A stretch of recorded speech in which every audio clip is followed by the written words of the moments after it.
আসসালামু আলাইকুম প্রিয় শিক্ষার্থীরা, আমি আজকে আপনাদের সামনে উপস্থিত হয়েছি মেজার অফ ডিসপারেশন এই চ্যাপ্টারটা নিয়ে আলোচনা করব।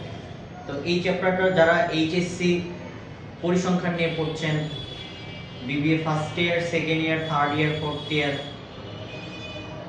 যারা ন্যাশনাল ইউনিভার্সিটি এবং সেভেন কলেজে পড়ছেন, প্রত্যেকের জন্য এই চ্যাপ্টারটা অনেক ইম্পর্টেন্ট।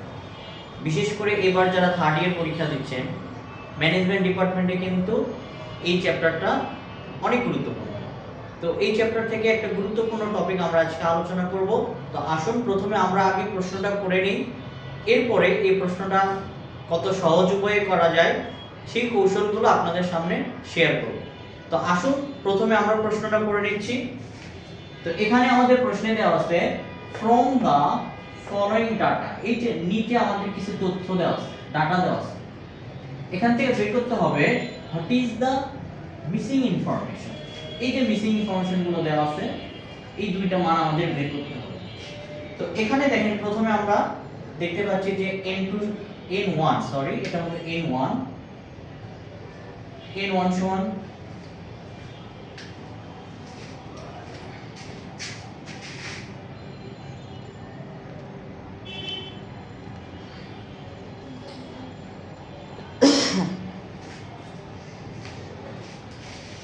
আসসালামু আলাইকুম প্রিয় শিক্ষার্থীরা, আজকে আমি আপনাদের সামনে আলোচনা করব মেজার অফ ডিসপারেশন এই চ্যাপ্টার নিয়ে। এই চ্যাপ্টারটা আমাদের অনেক গুরুত্বপূর্ণ।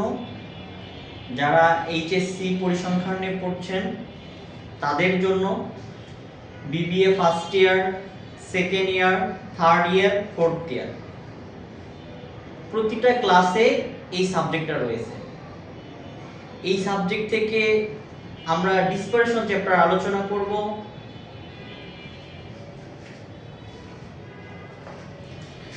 আসসালামু আলাইকুম প্রিয় শিক্ষার্থীরা, আজকে আমি আলোচনা করব আপনাদের সামনে বিজনেস স্ট্যাটিস্টিক্স, অনেক গুরুত্বপূর্ণ একটা চ্যাপ্টার, মেজার অফ ডিসপারশন। তো এই চ্যাপ্টার থেকে প্রত্যেক বছরে আমাদের অঙ্ক আসে। যারা ন্যাশনাল ইউনিভার্সিটি এবং সেভেন কলেজে পড়ছেন প্রত্যেকের জন্যই কিন্তু এই চ্যাপ্টারটা অনেক গুরুত্বপূর্ণ। তো এই চ্যাপ্টার অঙ্কগুলো কিভাবে থাকতে পারে, কত সহজ উপায়ে আমরা সেটা সমাধান করতে পারবো, সেই কৌশলগুলোই আজকে আমি আপনাদের সামনে শেয়ার করব। তো আসুন, এখানে আমাদের একটা অঙ্ক দেখতে পাচ্ছি, 5 নম্বর অঙ্ক। অঙ্কটা কিভাবে থাকবে এবং কি বের করতে বলবে সেই আলোকে আমরা প্রশ্নটা সমাধান করব। তো এখানে আমরা দেখতে পাচ্ছি যে from the following data what is the missing information.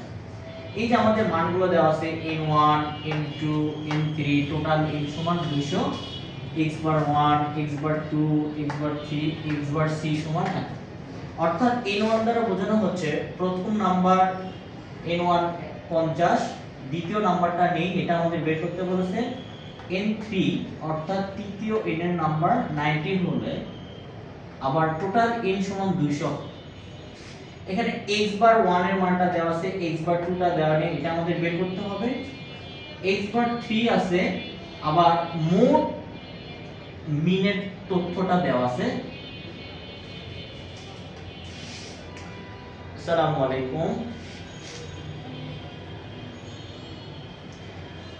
আলাইকুম প্রিয় শিক্ষার্থীরা, আজকে আমি আলোচনা করব বিজনেস স্ট্যাটিস্টিক্স এর গুরুত্বপূর্ণ একটা চ্যাপ্টার, মেজার অফ ডিসপারশন। এই চ্যাপ্টার নিয়ে আলোচনা।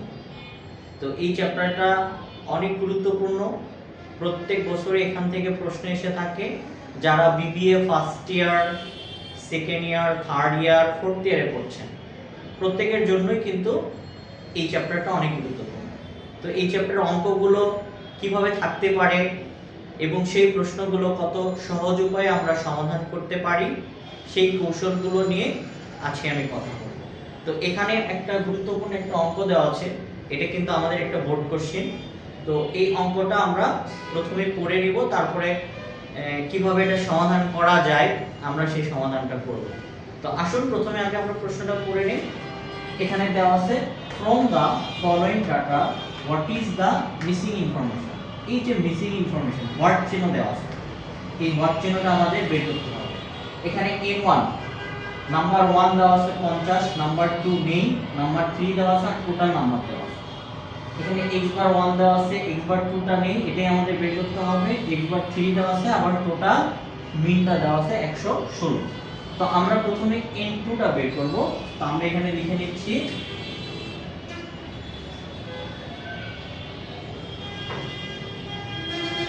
ক্যালকুলেশন অফ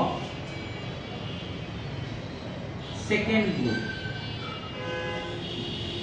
সেকেন্ড গ্রুপ বলতে এই যে n2 টা আমাদের বের করতে বলেছে, আমরা n2 টা বের করে নেব। এভাবে আন্ডারলাইন করে নিয়ে আমরা n2 যে বের করব তার সূত্রটা ইউজ করব। এটা সূত্র হচ্ছে উই নো, আমরা জানি টোটাল n সমান কত 200। এখানে যে দেওয়া আছে 200, এই যে টোটাল n সমান দেওয়া আছে 200, এই 200 আমরা লিখি। সেকেন্ড গ্রুপ বের করার জন্য ফার্স্ট গ্রুপ থার্ড গ্রুপ যেটাই বের করতে বলুন না কেন সূত্র এটা। তাহলে এখানে টোটাল n বলতে বোঝানো হচ্ছে n1 n2 n3, এটা সমান কিন্তু 200। ঠিক আছে? তো আমরা প্রশ্নে দেখতে পাচ্ছি যে n1 টা আমাদের দেওয়া আছে, n3 টাও দেওয়া আছে। তো যেটার মান দেওয়া আছে সেটা আমরা লিখে নেব 50, n2 টা নেই, এটাই আমরা বের করতে যাচ্ছি। n3 দেওয়া আছে 90, আর এখানে 200ই থাকবে। হ্যাঁ, তাহলে এখানে 50 আর 90 কত হয় 140 n2 সমান 200। 140 এখানে প্লাস আকারে আছে, এই পাশে নিয়ে গেলে কি হবে মাইনাস হয়ে যাবে, এটা কিন্তু আমরা জানি। অতএব n2 সমান 200 থেকে 140 বাদ দিলে কত হয় 60।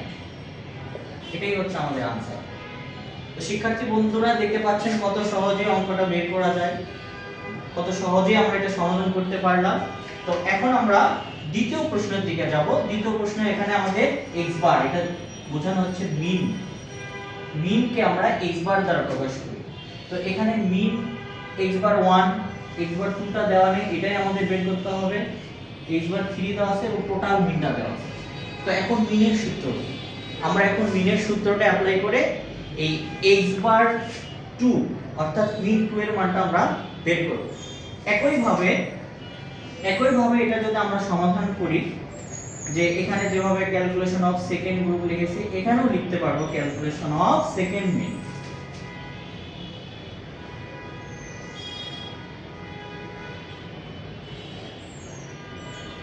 সেকেন্ড মিন,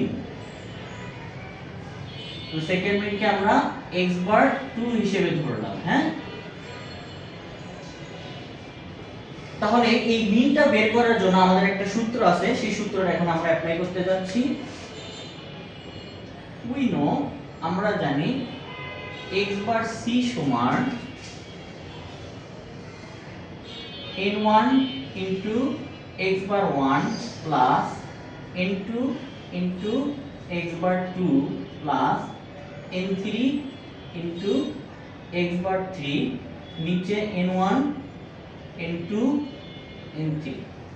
এইভাবে n এর মান x বার এর মান যত দেওয়া থাকবে এই ডিজিটগুলো তত বাড়তে থাকবে।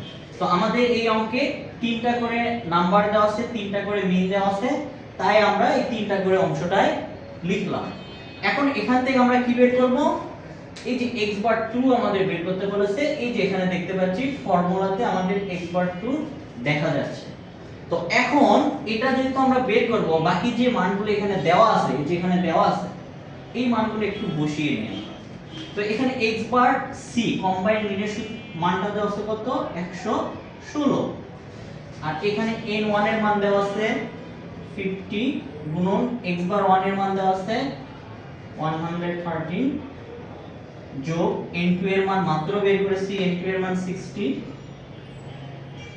x বার 2 এটাই আমরা বের করব, এইজন্য এটা যেভাবে আছে সেভাবেই থাকবে। n3 এর মান দেওয়া আছে প্রশ্নে 90 এবং x বার 3 দেওয়া আছে 150, আর নিচে আমরা এই n1 n2 n3 এই মানটা বসিয়ে নিলাম। প্রশ্নের মানগুলো এখানে আমরা বসিয়ে নিয়েছি।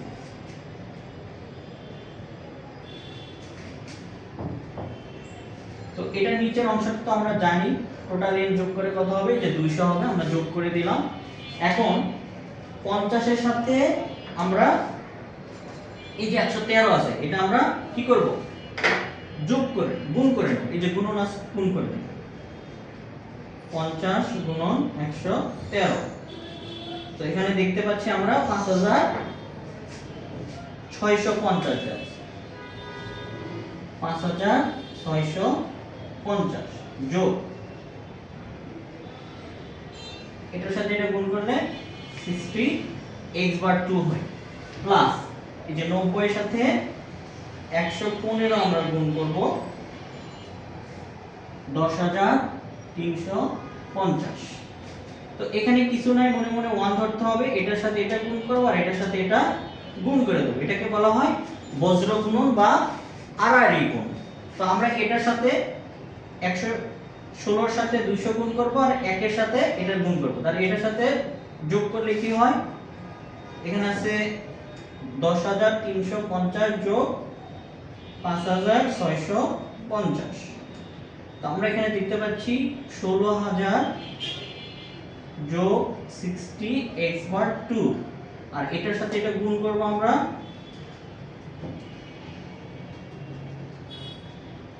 এটার সাথে এটা গুণ করে আমরা পেয়েছি 23200। এখানে 16000 প্লাস আকারে আছে, ওই পাশে গেলে কি হয়ে যাবে, এটা কিন্তু আমরা জানি মাইনাস হয়ে যাবে।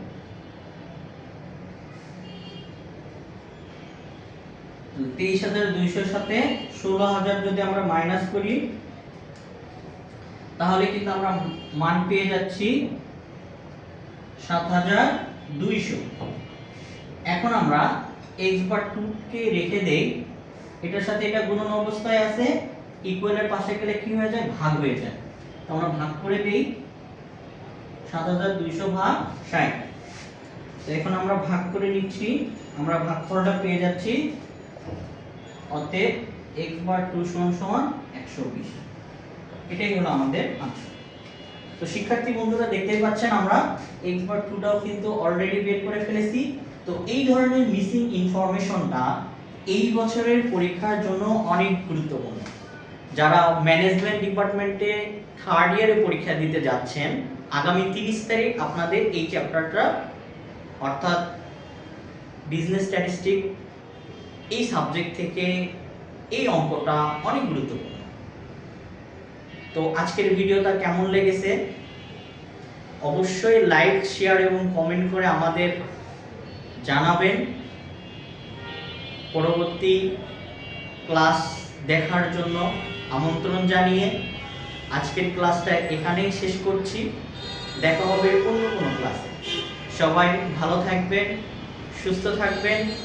আল্লাহ হাফেজ।